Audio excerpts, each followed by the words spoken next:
Is that okay? Oh, yes. Yeah, please. Hi, everybody. Thanks so much for coming tonight. My name is Nicole. I'm on the events team here at Books Are Magic. We're so excited to have Sarah Weinman and Alex Marr with us tonight to celebrate the launch of Without Consent. Before we get started, I wanted to point out some logistics for how tonight's event is going to go. If you guys need to use the restroom at any point, the door is located next to that moleskin spinner on the right side of the room. We'll be doing a hand raise audience Q&A towards the end of the discussion, so start thinking of your questions now. After the talk tonight, Sarah will be signing and personalizing books at the table next to where you checked in, so we'll let you know when and where to line up for that. If you're joining us virtually on the YouTube live stream, we'd love to encourage you to buy a copy of Without Consent online using the link in the live stream description. Sarah Weinman turns her signature intelligence and journalistic rigor to the enduring impact of this case. Oregon versus Rideout directly inspired feminist activists who fought state by state for marital rape laws, a battle that was not won in all 50 states until as recently as 1993. Mixing archival research and new reporting involving Greta, other women victimized by John Wayne years, as well as the activists battling the courts in parallel without consent, bodies, viscerous, yes, debates about gender, sexuality, and power while highlighting the damaging and inherent misogyny of American culture then and still now. Sarah Weinman is the author of Scoundrel and The Real Aaliyah, and most recently is the editor of Evidence of Things Seen, True Crime in an Era of Reckoning. She was a 2020 National Magazine Award finalist for reporting and a Calderwood Journalism Fellow at McDowell. And her work has appeared in Vanity Fair, The Atlantic, Esquire, and New York Magazine. Weinman is the crime and mystery columnist for the New York Times Book Review and lives in New York City. As I mentioned earlier, Alex Marr joins Sarah in conversation tonight. Alex Marr is a writer based in the Hudson Valley and New York City. She has published 2 works of nonfiction, Witches of America and 70 times 7, which we have available for purchase at the front today. She's also the director of the feature-length documentary American Mystic. Marr is currently at work on her debut novel, slated to be published in 2027. So without further delay, please join me in welcoming Sarah and Alex. Thank you. Okay, thank you so much for that great intro. I just wanted to say that, congratulations on the book. Thank you so much. It's very exciting. Yeah. And, Sarah knows this already, but I am a great admirer of her work, and I've been following it for a while, as I'm sure many of you have.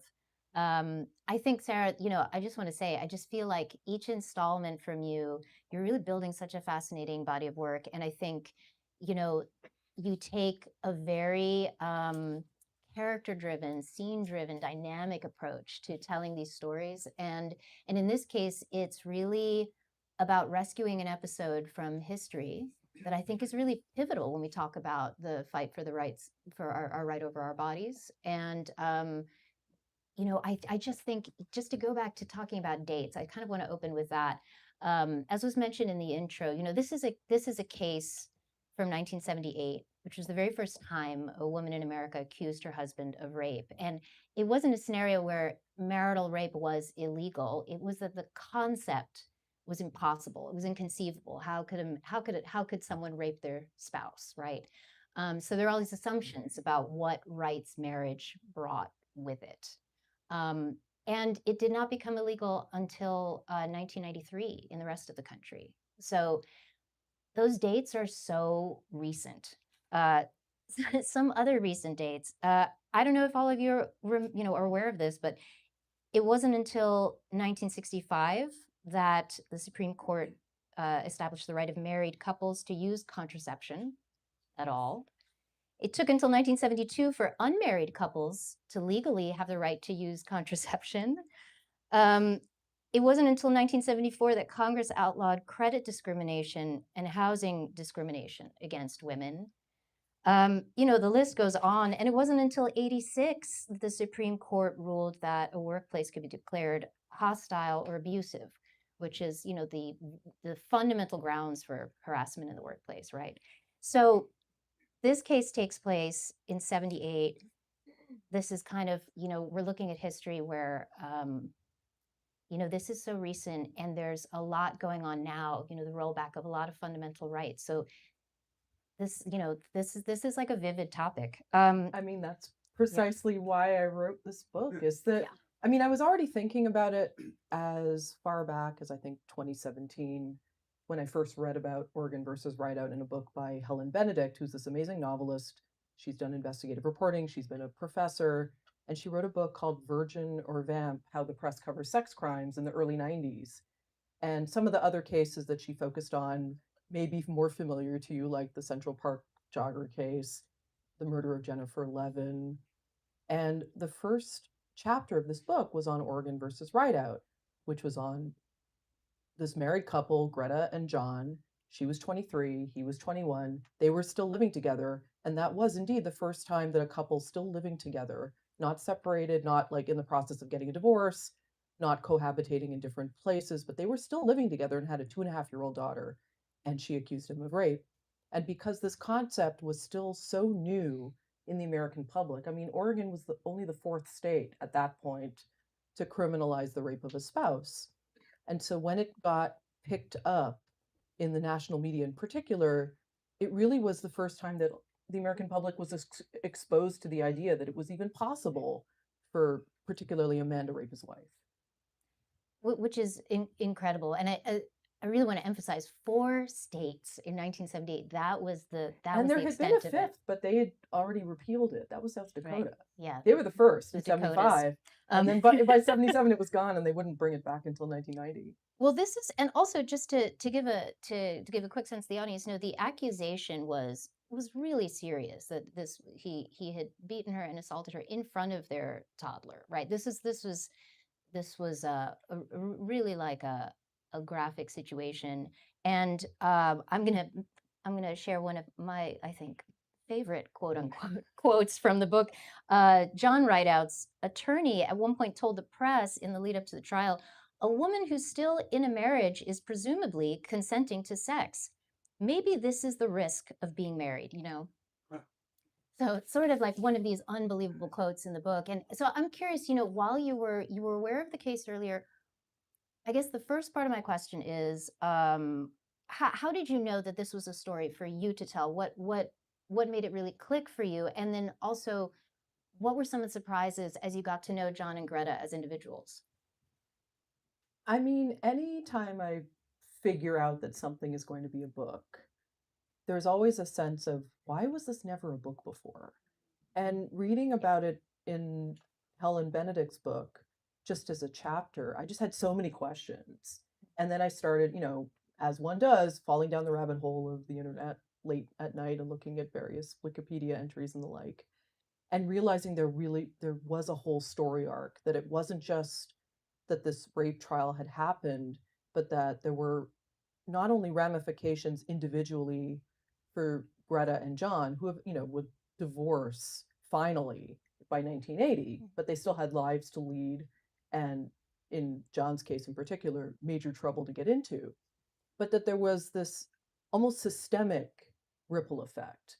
The fact that even though the outcome of the trial was perhaps not what Greta wanted, and I think that's an understatement, but it did catalyze this great activist movement over the next 15 years to criminalize the rape of a spouse in every state. I want to wait to get to that, because that's a great part of the story. I'm actually curious, let's focus on Greta for a second, because let's talk about the role that this idea of the model victim plays in a lot of sexual assault cases, unfortunately. And still today, very right. much. So tell us a little bit about that in relation to Greta Rideout. So at the time of the alleged rape, Greta was 23. She had been born in Arizona, but raised mostly in Minnesota in the Midwest. And she had followed her sister out to Salem, Oregon, which is the capital. It's about an hour outside of Portland. And if Portland is considered like a very reliable blue progressive dot, Salem now is more of a purple state type of place, but at the time was much more conservative and buttoned up. And she was lonely. She wasn't all that close to her sister. She was looking for a job, and then she meets, as she described it, like this cute guy at the restaurant that she got a job at, and they start hanging out and then hooking up and then getting together. And at first she's like, it's not serious, but then she gets pregnant, and eventually they get married, but it's a relationship that is marked by tumult and violence, and he is abusive. And there's this dynamic where he'll be abusive and demand sex, and she'll sort of accept it, but not, and fight back. And there was really this push-pull that I think we now understand as a hallmark of intimate partner violence. But in 1978, there was very little conception of that. There were maybe a couple of academic articles and books that delineated this dynamic, but it just wasn't in the American consciousness. And so one of these abusive incidents, eventually Greta calls like social services about it, and she's referred to the Salem Women's Crisis Center, and she talks to counselors there, and she basically learns that the year prior in 1977 Oregon had passed a law that took away the marital rape exemption, because most of these laws would spell out that in cases of sexual assault it did not apply to a spouse or did not apply to a wife. Now, some of them, it just was like, we'll just not talk about it at all. But some of them, like I said, the language was very clearly, this did not apply if you were married. And the reason being is that it went back all the way to common law centuries prior, this idea that once a woman married her husband, she was his property, and he essentially had perpetual consent to do whatever he wanted. So sexual assault may have happened and often did, but legally that was not considered the case. So these were all of the things that were in play when an incident happened in front of their daughter on October 10th of 1978, which Greta alleged was rape. John would say it was consensual, and his lawyer would actually argue, well, there's no such thing as marital rape based on that Right. quote that you read.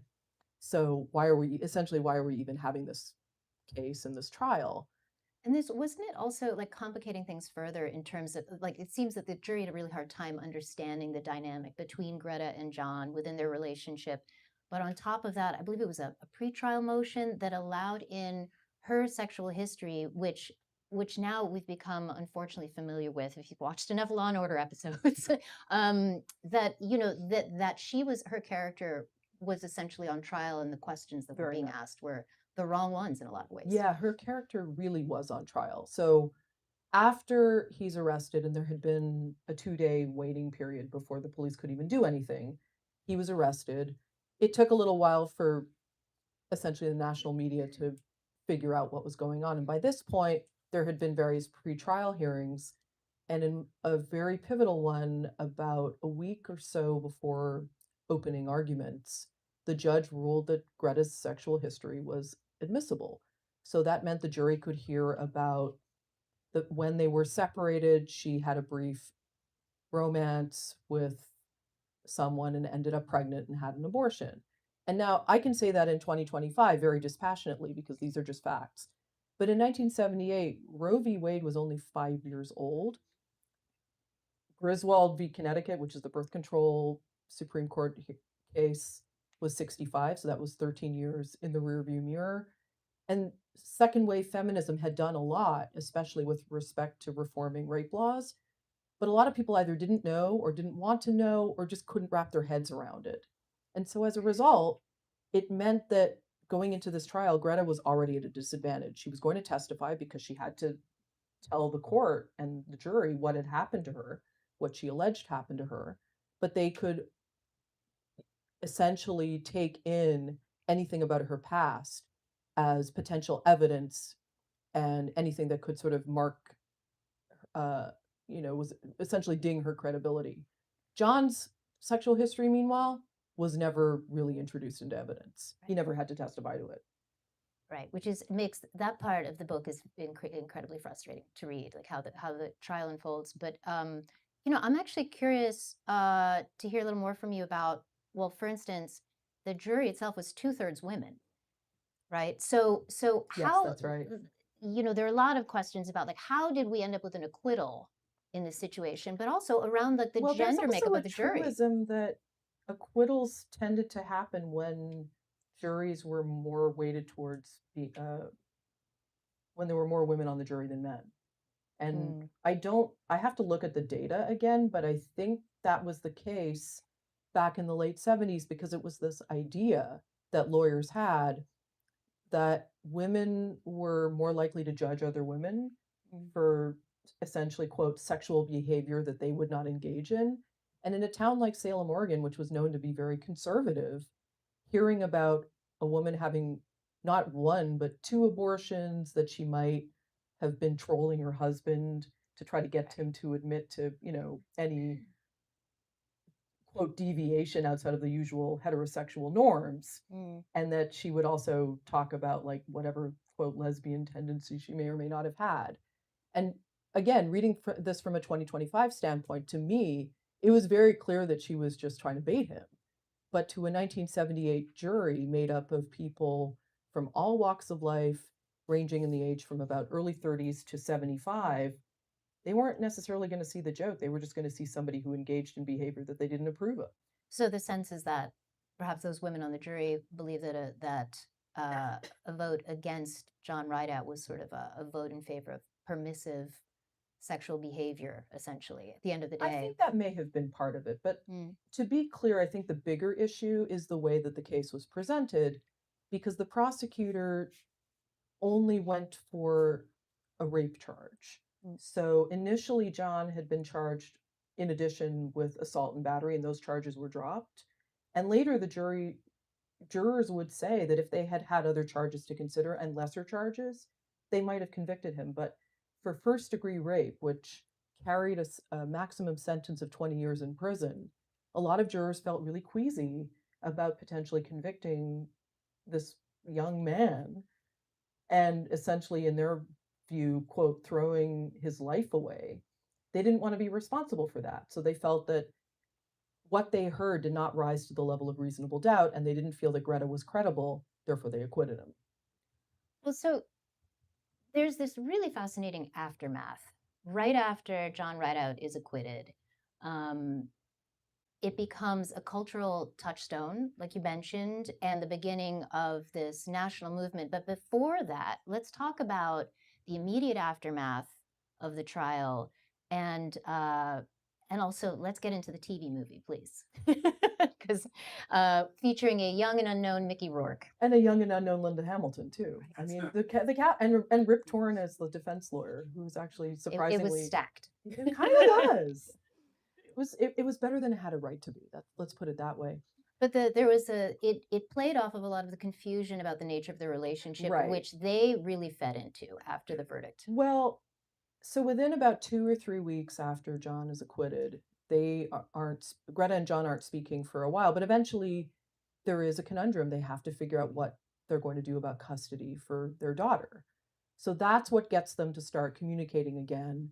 And by this point, Greta's in real trouble. Like, she had been staying with one of the counselors at the Women's Crisis Center for the duration of the trial.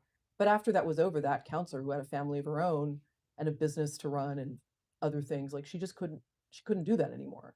So Greta had to go home and raise her daughter. And with what money? People weren't hiring her. She had no savings. She was on welfare, if that. So her options were very, very limited. So when she and John started to talk, and he said that, oh, I've changed, I'm finding religion, whether it was conscious or not, she chose to believe him. And they drove to Portland and really had a long all-night discussion. And by the morning, they were back together. And when the word got out and it became first a local news story, and then it was a national news story, they ended up going on Good Morning America as a family to talk about their reunion and how they had sort of learned their lesson. And the country kind of turned against the couple, but particularly Greta, and they felt that she in particular had wasted their time. And this idea of like, why did we go through this circus if they were just going to get back together? And Salem in particular, the town really felt, I think, almost betrayed. Just this idea that they had been put through this spectacle, that their taxpayer dollars had been spent on this, and they wanted it back, and they really wanted it to go away. But again, looking at it from 2025, it is once again part of this cycle that intimate partner violence and produces a cycle where things get bad, then they get, quote, better again, but then all of the underlying things don't change. And the most perilous time, particularly for a woman who's experiencing abuse, is just at the point when she's trying to leave. So Greta had experienced this over and over and over again, but in her mind, there just weren't many other options for her. I mean, it's really this aspect of the story I found super fascinating, because I think only now are we really starting to complicate our understanding of strategies for survival, especially in this case, we're talking about, women's strategies when leaving a violent partner in the wake of sexual violence, right? Well, and even just a couple of nights ago, I know Jen Percy was here for her book, and it's Girls Play Dead, and that talks about why people who experience sexual assault, why many of them freeze. That there is this underlying trope that if you were in the midst of a sexual assault, that you were going to fight back or you were going to run away, and often you just end up dissociating or just kind of going in yourself, and that happened to Greta. Right. And there's the aspect of this where this is someone who's looking at the prospect of being an impoverished single mother, someone still there offering help and, some kind of stability, that she was willing to compromise on that level. I found that to be a really tragic aspect of the story, and one that clearly was not understood at the time. No. But I would love to talk about, how this connects up with the larger movement. Yeah. How did you decide to approach that bigger story? Because that's complicated. I knew I had to approach the bigger story, but I also had to solve kind of a narrative problem in the middle, Right. because Greta and John's story ends more or less around 1980 when their divorce is final and he engages in some behavior like trying to break down her door and running into her on the street and cussing her out and just generally being very belligerent and abusive. And he does eventually serve some jail time, a grand total of 40 days. But by 1980, they are well and truly broken up, and she has no contact. She takes their daughter back to the Midwest. So there's about 36 years that are more or less unaccounted for. In Greta's case, it's really just to live out her life. And in John's case, he's bouncing around between places. And so I had to kind of figure out, well, if I don't have a good handle on what their lives were like, how do I fill this middle section? And that's when approaching it as from a zoom out was really important, because it wasn't just about the Rideout case. It was about all the other instances of spousal rape and sexual assault that were happening, and to take a kind of big picture approach. So I wanted to look at a couple of pivotal cases that happened in California, in New York, in Florida. I also wanted to look at some later acquittals to show that this struggle was a struggle, that this wasn't just a linear upward instance of activism, that there were wins and there were losses and there were setbacks and real heartbreak and real consequence. But I also wanted to do it from the vantage point of some of the women in particular who were chiefly responsible for this activism. There was a woman who called herself Laura X, who woke up near the end of the Oregon versus Rideout trial, and when she learned what had happened to Greta, she grew so outraged that she essentially fashioned a nonprofit organization called the National Clearinghouse for Marital and Date Rape to kind of chronicle all the instances of spousal rape that she was learning about, and to agitate for states to criminalize marital rape. So New Jersey had done so in early 79. California would do so by the end of that year. And then over the course of the 80s and 90s, the momentum would start to pick up. This is, I love the grassroots aspect of this, because it's sort of, these days, I think there's really something very satisfying about just thinking about what small thing can I do, and then what's the next small thing, and you wait and you see how it adds up. And a story like this really shows this bigger picture, that the results really are very real with that kind of strategy. Right. That if you go painstakingly state by state, you can get results and you can make real change. And by 1993, every state had indeed criminalized marital rape. So on the one hand, it is absolutely a case of successful activism, and that has to be recognized. Laura X and other activists' efforts are really important to highlight and essentially memorialize. But the work is never finished, because so many states, even today, either they have loopholes relating to, if you're married and you're drugged and your husband, let's say, sexually assaults you, then that might not be prosecutable. That actually Mm. happened in Minnesota in 2019, Mm. where a woman realized what her husband had done to her, and she couldn't press the appropriate charges because they just weren't available to her. So eventually, Minnesota finally got rid of those loopholes in 2019. California only just got rid of its last legal loophole maybe a month ago. And if you're in South Carolina and your spouse sexually assaults you, they have to show that physical force happened in order to proceed with a case. In Virginia, the charges can get reduced if one of the spouses goes to therapy.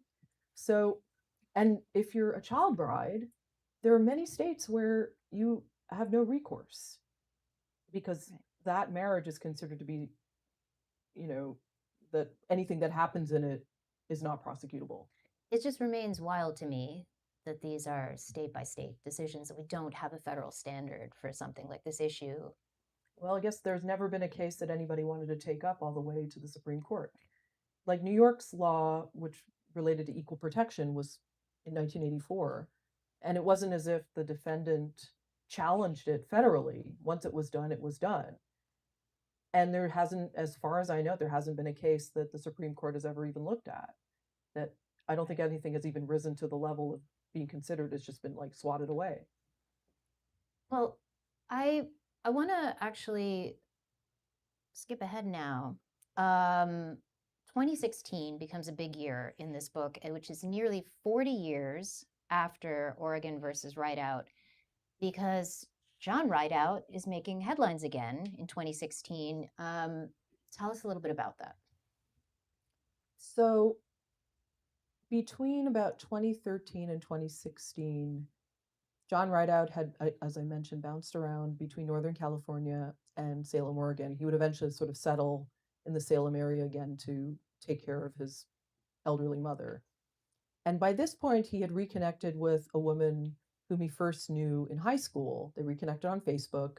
She had followed him out to Northern California, and it was again very similar dynamics to his relationship with Greta, just a lot of violence and arguments and incidents that would rise to the level of sexual assault. Mm-hmm. And something happened with this woman and John in 2016, and she finally, it took her a while, but she finally reported it. And when she reported it, he then left a weird voicemail on the answering machine of a woman whom he had known in 2013. And she, after 3 years of just not wanting to do anything about it, she then reported. So in the summer of 2016, indeed, he was arrested and charged with the sexual assaults of 2 other women. And eventually this would make its way through the same courthouse, or the same building, but not the same courtroom as what happened in 1978. Well, so this is like, I have to say, this had to have been set bells off for you, right? As you're looking at this story, and it's very rare that life gives you this kind of, narrative. It was a crazy story arc, I know. Right, it's really wild, and it's the same building, and it's right, and so this really invites a one-to-one comparison with Greta's charges and her trial, right? So, what's your sense of the differences and the similarities in how the accusers were framed in court during the trial this second time around? So I would say that the prosecutors, particularly, and I'm condensing it a little bit, but there was a later trial also where the prosecutor really set it up for the jury that this woman who's about to testify, these are real world sexual assaults. And as a result, you're not going to get a quote perfect victim. This is somebody who had memory issues, that a lot of time had passed, but that her story, as he indicated, and that the jury would find out, and I myself would find out, remained pretty consistent across the board. And and I felt that him setting up what the jury couldn't know made her more credible in their eyes, that they could understand what the parameters were. And nobody did that for Greta. Nobody set up, underlying mitigating circumstances of the relationship. It was just a question of basically he said, she said. And this is also, by the way, I mean, we were talking before about how Sarah's book pairs very well with Jen Percy's new book because it's really this is an extension of this idea of a greater understanding, more nuanced understanding of what it is to live with trauma, what the aftermath of a trauma does to the understanding you have of your own story, your ability to tell your own story to others, and then how the authorities are willing to absorb that information, right? So And also how they just get caught up in these persistent myths and tropes that they just can't get rid of. Mm. So I wrote a piece for the Globe and Mail in Canada talking about some of the laws that had been in place in my home country, because Canada didn't make marital rape a crime until 1982, 83. And that's, nationally across the board. But lawyers and judges still find ways to kind of get around that and acquit spouses of sexually assaulting other spouses. And I talked to this researcher and she did a doctorate. And this, I mean, the great thing about working on books like these is that you read really obscure academic papers and you just learn so much. And it turns out if you call them up, they're like, you're the first person other than my committee who read them. And it's like, yeah, validation, I know. So this researcher, her doctoral dissertation for, I think, Oxford University was on trying to reframe how we think about intimate partner rape versus stranger rape. And the concept that she brought up is that we're so used to thinking about it in terms of an acute incident of a stranger, the classic case of jumping out of the bushes or and fighting back or whatever. But that's a lot rarer than you're living with that person, they're your intimate partner, they're your spouse. And when an assault happens, you then not only have to wake up to them, but maybe you have kids together and are sharing a house. And so it's not just the assault, but it's the betrayal. And it's this chronic condition that produces a whole host of different responses than would to just a one off sexual assault by a stranger. And to then box in the chronic condition with the acute condition, why not flip it and make the chronic condition the central idea and then fold in the acute sexual assaults into that? And so, do I think anything is going to radically happen on that front? No, at least not, possibly not even in my lifetime. But just knowing that this concept may exist and that somebody might have the fortitude and to do something about it, even in small incremental changes, I think that's really important to highlight.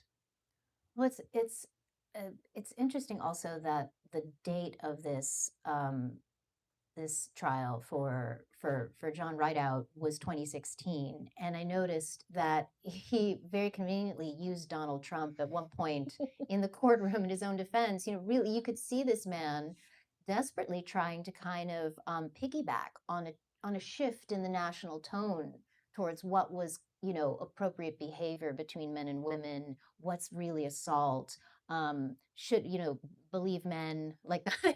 Really, I don't remember the exact line, but was that did you find it fascinating to see him kind of respond to the political moment? I did, but also I don't know how canny he really was. I think he was very much ruled by his own sense of self, which was very diluted. And that really came through not just in the original trial in this new case, but a later trial where they had to redo it for on a technicality. And it just felt like he would have outbursts, and he just didn't like he just never understood what consent was, and it was never just part of any idea. Now, if you told him about, say, Sir Matthew Hale and the common law and this idea of perpetual consent, I don't think he was smart enough to really think it through. It's just like this idea of, well, once you're married, you can do what you want. And, that is a very Trumpian aspect of essentially, when you're rich, you can get away with anything. So people aspire to that. Right. Were there any, in terms of, as someone who's written a lot of nonfiction in the past, myself, I usually don't know where to think of someone as a subject or a character, but certainly while you're working on a book, you're trying to bring history alive, right? And you are sort of thinking of them as characters, these individuals who are real. They have their own very real history, but there's the sense of getting a sense of the narrative arc of that person's life, the emotional arc of that individual.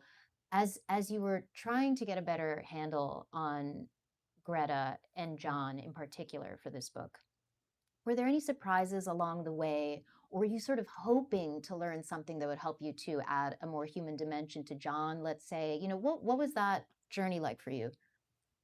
I think the biggest surprise I had with respect to John is that to me, he's not the most villainous character in the book, and by a long shot. I mean, there are even people within his family who, quite frankly, I really did not want to talk to.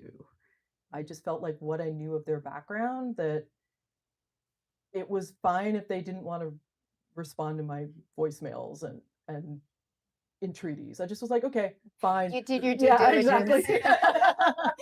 There are those people where you really are like, it's fine if he doesn't email me back. but by the same token, I mean, I didn't speak to Greta either, and I felt okay with that because sure, it would have been wonderful, and I certainly tried. But I also was like, this woman has endured so much in her life. Mm. She was really put through the media ringer in a way that was incredibly unfair and lasted far too long and really made her the butt of jokes and just heaped so much scorn upon her when she was just trying to recover from repeated trauma inflicted by her husband. Well, this is sort of a craft question. When you have a situation like that where you've reached out and this person is really pivotal, they're central to the book, what is it that you end up looking for along the way that you're hoping is going to give you those other levels of dimension, in your profiling this person? I mean, essentially, it's read through as many interviews that they may have given in the past and hope that they're telling details that you can then mine. It's like, it's like you're looking for every scrap of information that's relevant or telling. I mean, one I still think about too is when Greta reported that her apartment was burgled. And this was at a time when it was in 76.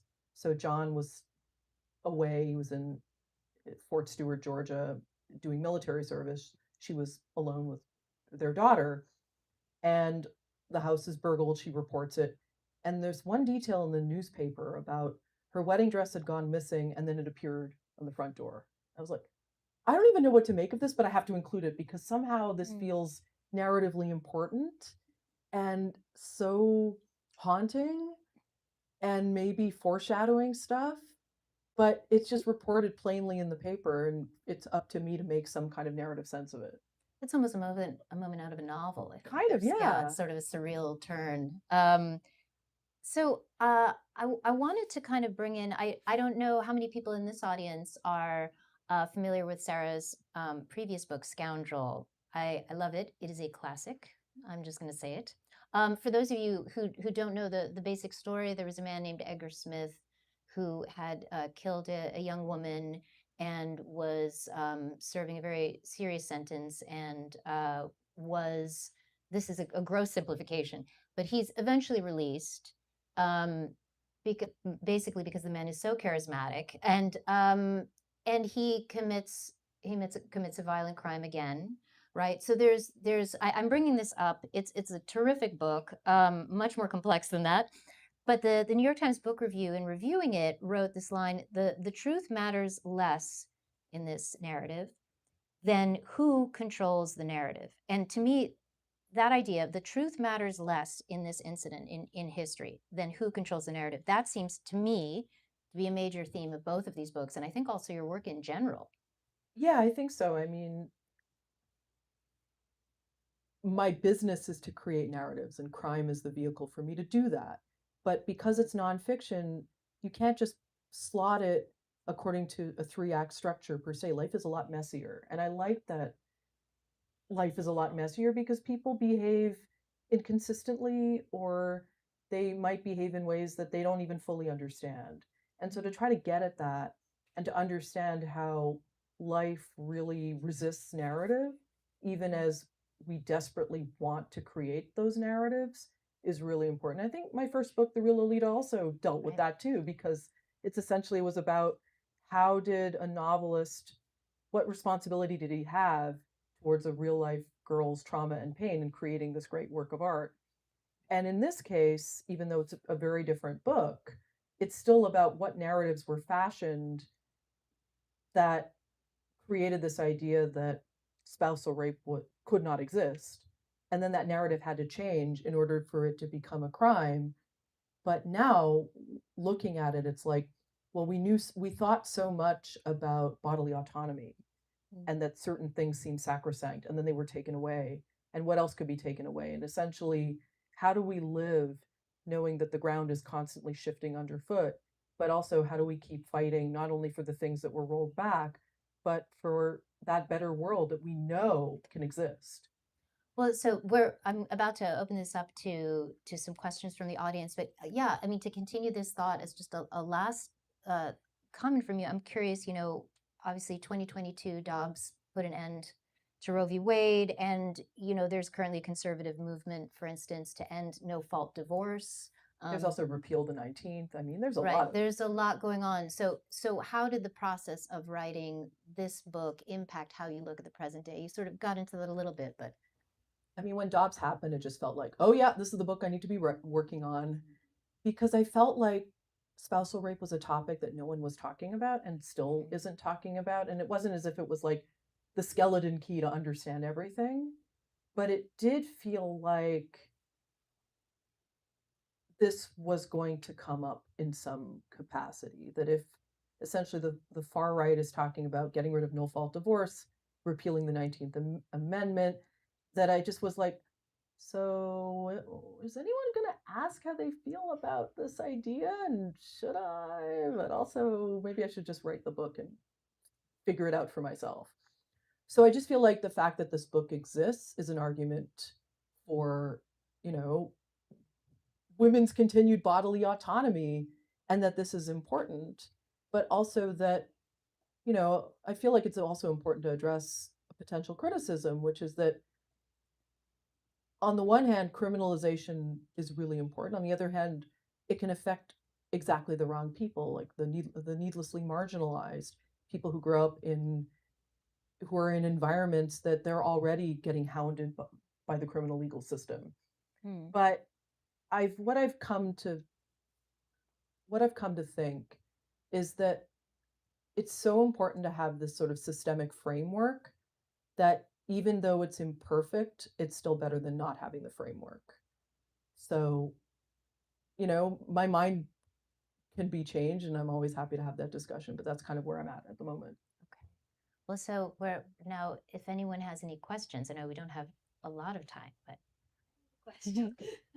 I love the book so much. As you know, Sarah, it's extraordinary. But I wondered if you teased it, talk a little bit more about the movie, in particular. Well, you can read about it in the Rolling Stone expert, to encourage people to get excited. But the movie, it really was the golden age of TV movies that actually often quite sensitive and progressive, and I wonder if you could put in the context a little bit of other movies of that time period that were dealing with pulled from the headlines, buzzy cases. So just to repeat the question, we teased the Mickey Rourke movie earlier from 1980, and just asking Sarah to talk a little bit more about that, put in the context of 80s movies that were similar topics. So this was a CBS. Well, my beloved fact checker and I had such a back and forth about this. It's not actually movie of the week. It was like a special movie presentation. Anyway. There you go. But in early 1979, these two very unseasoned producers, Blue Andre and Vanessa Green, they had never produced a film together, but they had been paying attention to the Rideout case and really wanted to do something. So they were able to get Greta's life rights, and they were able to kind of work with this other production company to get John on board.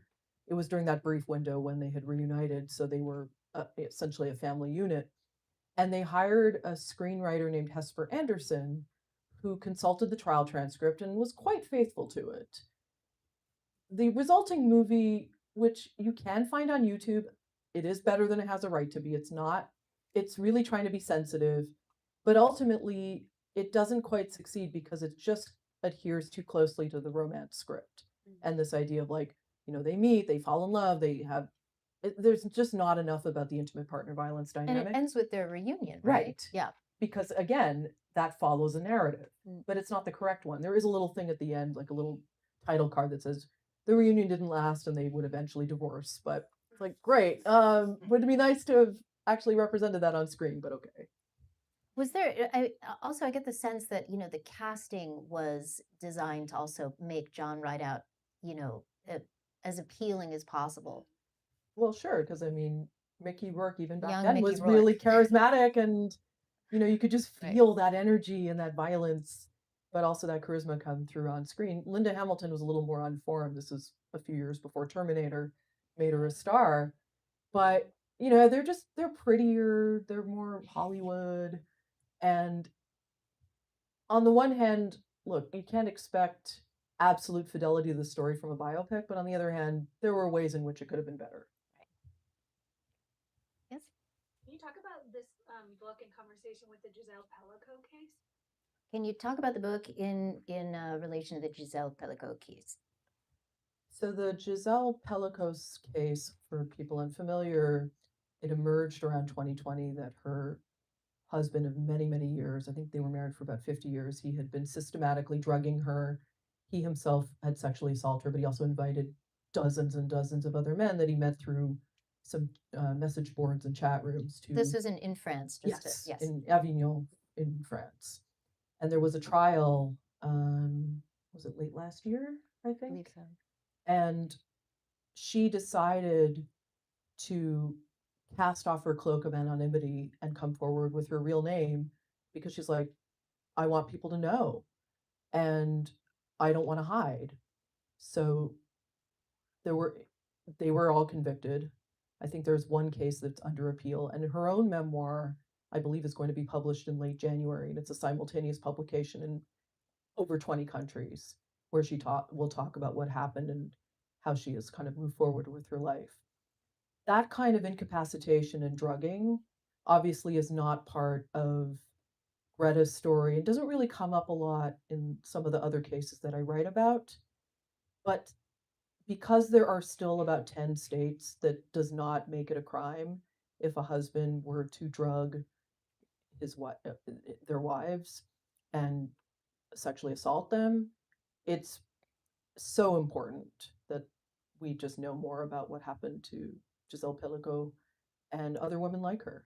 And certainly she had a completely different experience in the press and in the public eye Right. than Greta Rideout, which is, so if you're not familiar, she became really a sort of national hero. And there were people who showed up every day during the trial on her behalf to show support. And it was really like a pushback against French culture being like really quite Well, patriarchal is sort of an understatement. right. But yes. I was looking for the polite word. Do we have another question? Looking more to the big picture aspect, I'm wondering, since the fight for the ERA is pretty close to when this is taking place, as you were doing your research, were there sort of connections or strands between the two movements, I guess, as you were looking? The question was because the movement for the ERA was around the same time period. Were there strands where this story intersected with that? There were, I think, just from a breadth and depth aspect, and because I just really wanted to focus on spousal rape since it had just not been written about much. I think that Without Consent is like the first book for the trade on this topic in more than 40 years, which is remarkable. Wow. I mean, there's been some academic discussion of it, but certainly from a book published by a Big Five type publisher, yeah, it's been a long time in coming. So I did read enough about the ERA, but the activists that I focused on were not sort of as focused on that because by the time John was acquitted in 1979, the ERA, while it wasn't fully dead, it was sputtering. And I'm reminded of one of the great arch villains of feminism, Phyllis Schlafly, Mm. because in 2007 she went to, I think, Bates College in Maine and gave a speech where she basically was like, yeah, marital rape doesn't exist. Why are we even talking about this? And this was 2007. So Schlafly, always at her pulse on things. And we have time for one more question. Or we can have Sarah sign books, which would That be great. works too. Thank you so much, Sarah. Oh my It's a God, thank you, terrific Alex. book. Hi, thank you everybody for coming. So what's gonna happen now is we're gonna line up for the signing, just straight down the middle of the aisle. If you guys can take all your personal belongings with you, we're gonna break all this down pretty quickly and turn this place back into a bookstore. So thanks for coming. We have additional copies at the front for purchase, and we also have Alex's book up there. Also, thank you for coming and have a good night. Thank you. Thanks so much. All right. So that's great. All right, one down.